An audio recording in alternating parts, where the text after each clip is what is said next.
গগনি দেব লাগিব দুটা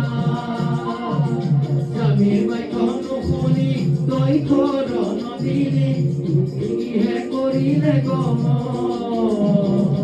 অতিনে কান্ধত লৈ দেৱ পচালনে অসাৰ মনে কৰিলে ভ্ৰম অতি তুমি নাযাবা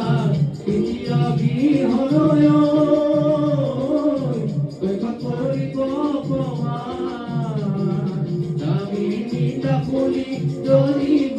গগনি দেখিব লাগিব দুপ্ৰাণ স্বামী নিন্দা শুনি জ্বলিব গগনি দেখিব লাগিব দুপ্ৰাণ